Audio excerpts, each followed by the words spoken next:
How do you make your work look more expensive than it is?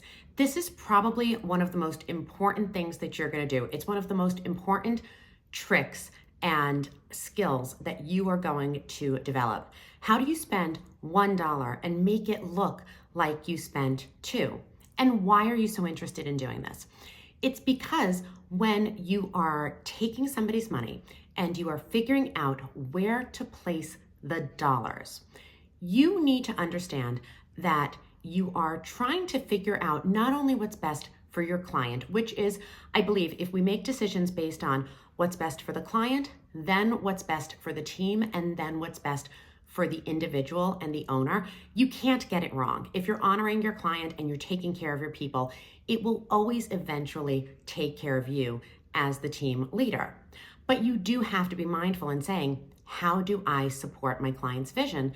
And how do I support my business? How do I create something that simultaneously does both? So the first thing that is so important in making your work look more expensive than it is hands down your venue selection. When I first started out and I would go to ballrooms, I would think, God, they're kind of ugly. Like they're not beautiful. You've got these terrible carpets a lot of the times. You've got air walls that are either busy or brown or just, not soft, not pretty, not romantic. You don't always have great light fixtures. There's not a whole lot to photograph and to capture that gives you a great design element. And so originally I was like, all right, let's look at what I consider to be unique spaces, specialty spaces. I loved booking nightclubs. Why? Because you had built-in lounge furniture, because you typically had a fantastic sound system, and you had great dynamic lighting already included. And so if my clients were willing to start a little earlier and stop a little earlier, I was also able to say something like, oh, and your wedding ends at 9:30, the club opens at 10:30, and the club is gonna let you stay and roll in, so you have a built-in after party. So that's one thing that you could look for with a venue. Another thing that you could look for with a venue is a view. If you're going to be in a ballroom, are there big windows? Are there doors? Is there something that makes it feel expansive where the energy and the light is kind of coming in and out so it looks bigger and it looks better and it gives you something else, another design element that's inherently built in.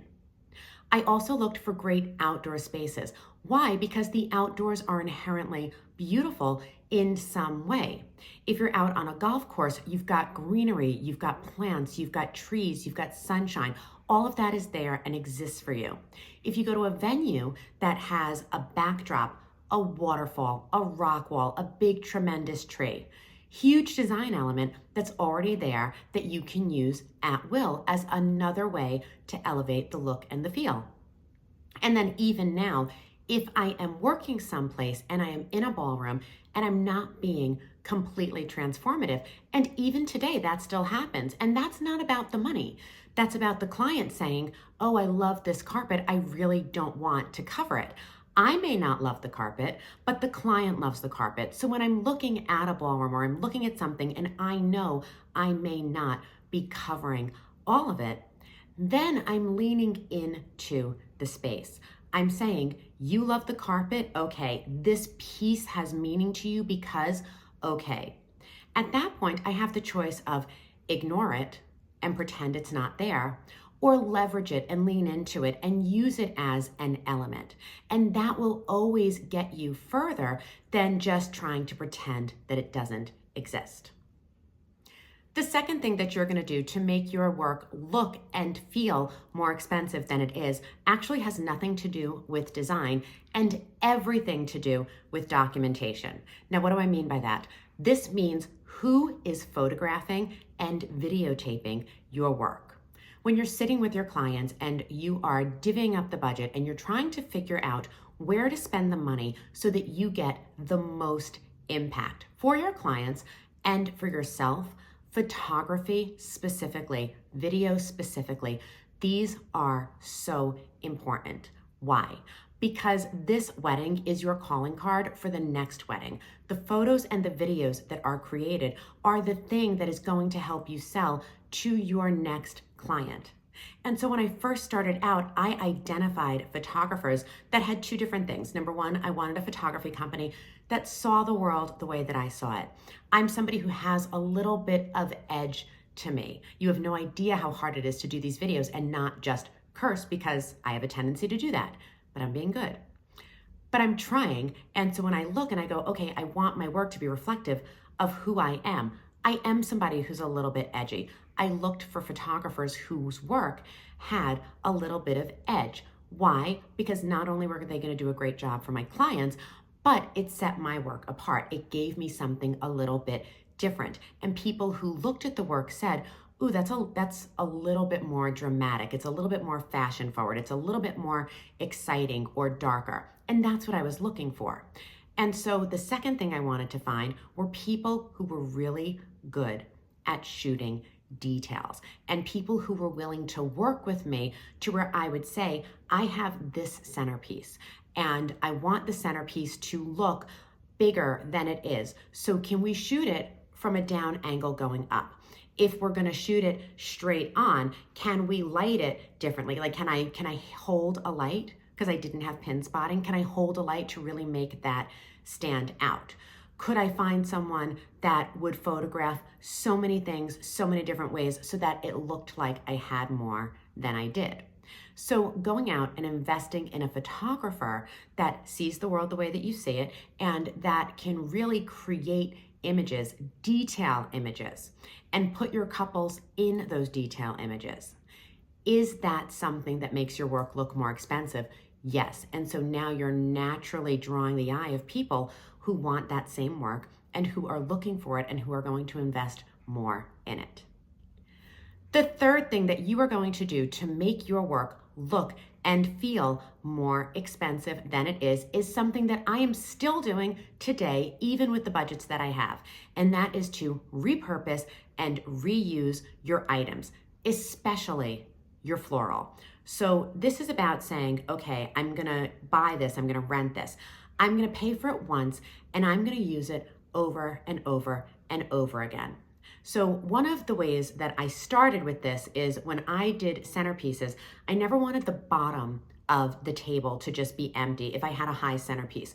And so I would say to my florist, okay, can I have tiny little groupings and clusters of flowers and candles to put around the base of my centerpieces? And we'd say yes, and this is what we've got. Great. Can I take those pieces and use them going down the aisle on each side of the aisle in addition to the little petals?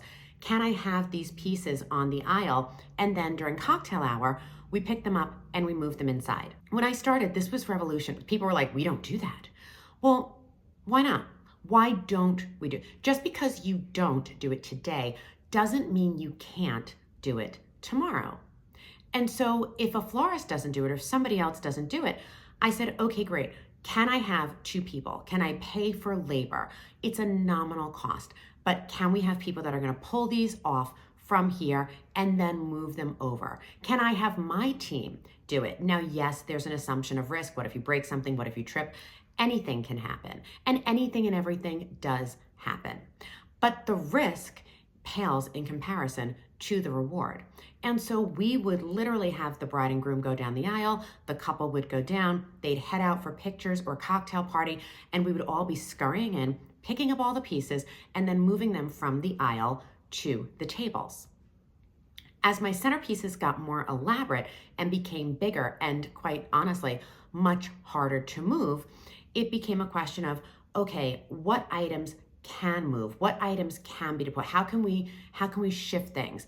And it was like, okay, well, what if we do pieces down the aisle that specifically are made for going down the aisle? Maybe a box and there are flowers in it, or a bunch of different candles, or whatever element it is that we choose to be putting down the aisle. Can we make these nice and light? Can we use a lot more filler flower? Can we use something that maybe isn't solid wood but more of a plywood? Can we put them on wheels and casters? And now when we're doing the room flip, when we're moving from one place to another, Can we take these and put them around the wedding cake, which is such a huge dynamic statement piece? Can we put them in front of the stage so that the band or the DJ, when photographed, becomes its own design element? Can I take them and put them in the restroom so that when people go in, they're like, wow, they literally thought of everything. There are even flowers in the bathroom. Nobody goes in and says, those look just like the roses that were going down your aisle. Nobody knows that. Nobody thinks like that. All people see is abundance. They see things everywhere.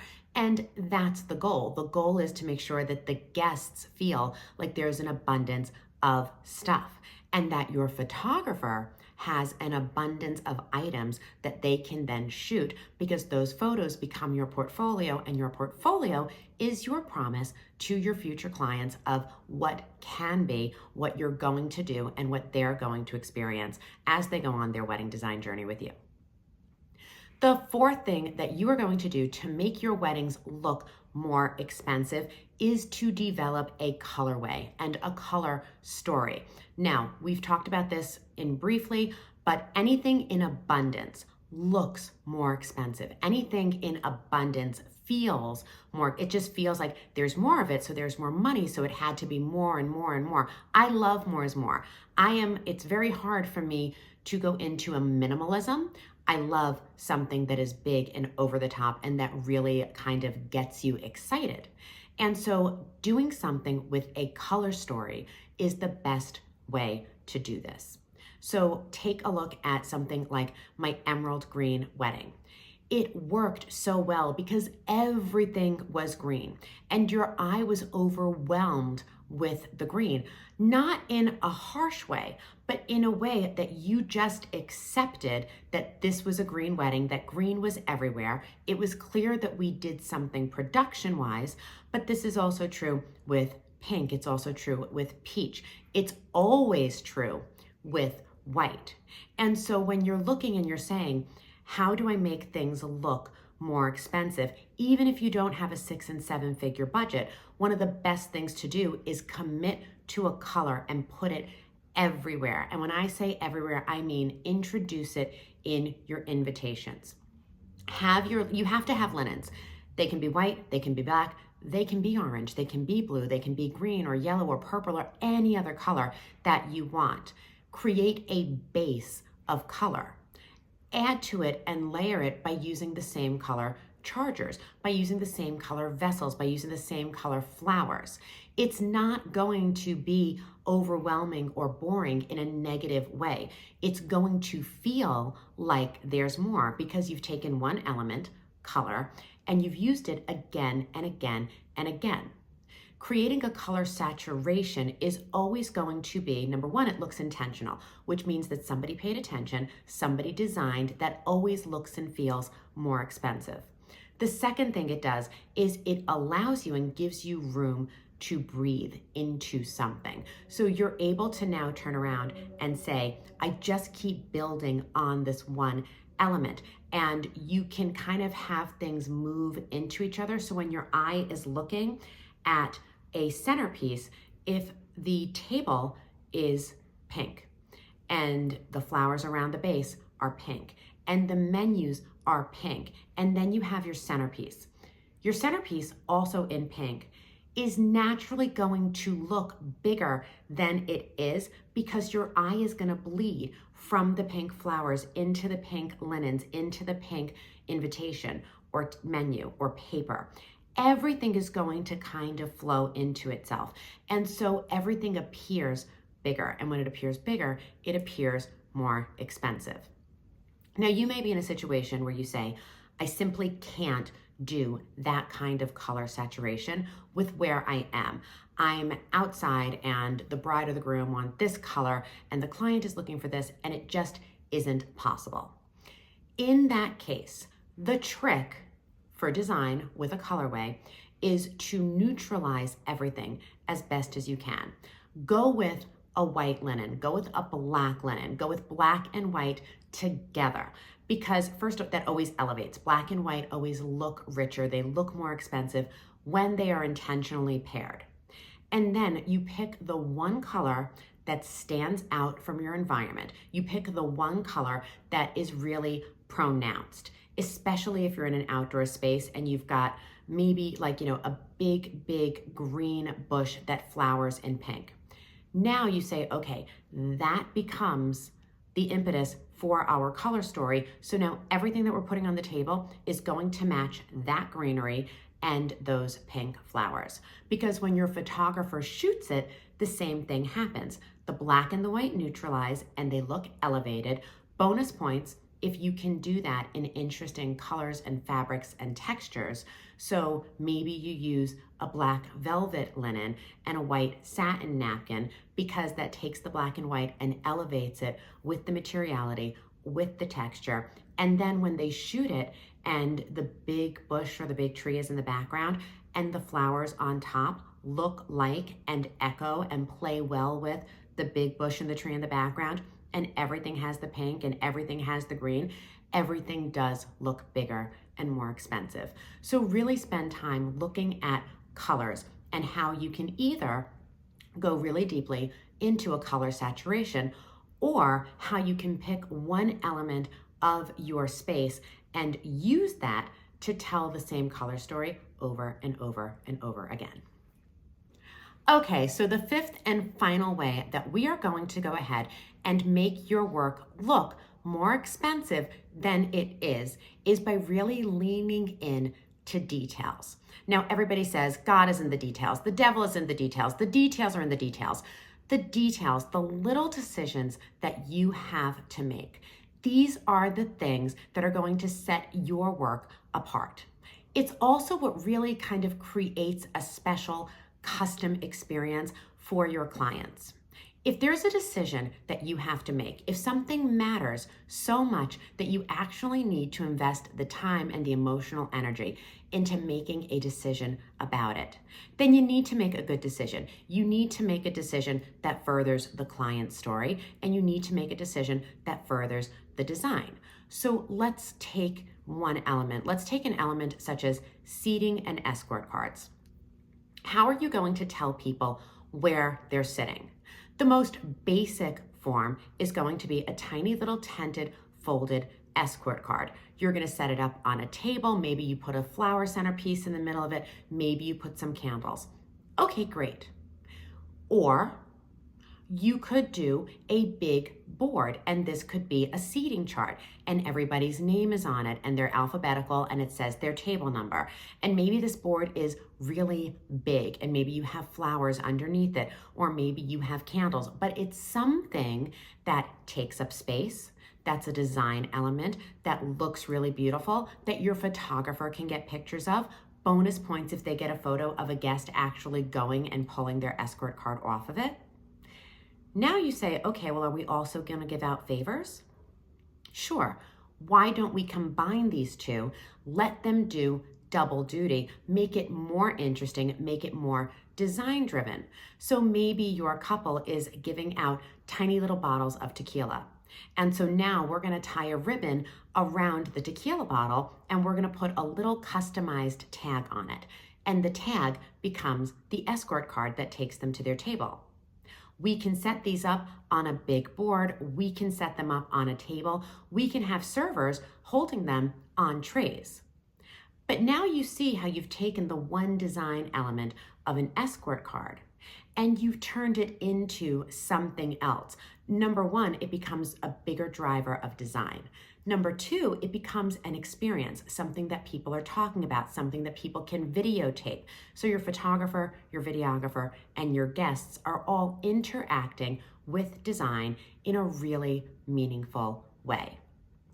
Another great element that we are going to talk to when we talk about details are napkins. Every venue you go to is going to give you cocktail napkins. Everyone does. And if you've watched the other videos and you're thinking, how do I invest in my work? How do I put my own money into the work? How do I gift my clients? So many wedding planners and event designers that I know send their clients an onboarding gift. They send them a glass of champagne. They send them a Starbucks card. They do something like that, which is great and generous. And if that's something that's important to you, 100% do it. But when I'm going to gift my client something, when I'm going to make an investment or a thank you, I really want it to be something that not just benefits them, but that also benefits the business and the work. So maybe this is a good place for you to start. You turn around and say, okay, we have a cocktail hour. There's going to be cocktail napkins. You can have a plain white cocktail napkin. You might be at a venue that has their own branded cocktail napkins where it says the name of the country club, the name of the hotel, the name of the restaurant. But for a very, very low cost on a starting company like a Zazzle or a Printful, you can go out and you can actually do branded cocktail napkins. Maybe it's simple and it says just the couple's name and wedding date. Or maybe you go ahead and you put a custom logo on it. Or maybe you do something really personal and really interesting. I had a couple that had 4 dogs. They love their pandemic puppies. They love them. They're their children. So instead of just saying, we'll take any old cocktail napkin, for a really small investment of $50 to $100, we got branded cocktail napkins that had, little images of the dogs on them. That kind of stuff, those tiny little details. This isn't super hard. It's not super expensive, and you don't need to have enough of them to go around the entire party all night long. You need enough so that guests can see them, so that people can interact with them and talk about them, but most importantly, so that they can be photographed. So now you have a beautiful cocktail napkin that's been personalized. You have a cocktail sitting on top of it, and you take it and you put it in front of a centerpiece. And so now you are helping your photographer build a detail shot. And think about all the elements that are in those photos: the cocktail napkin, the custom drink, the color story that you've selected, the flowers themselves. This makes everything look more expensive because attention has been paid. So those are the 5 things that we are going to start with so that you can start to make your work look more expensive than it is.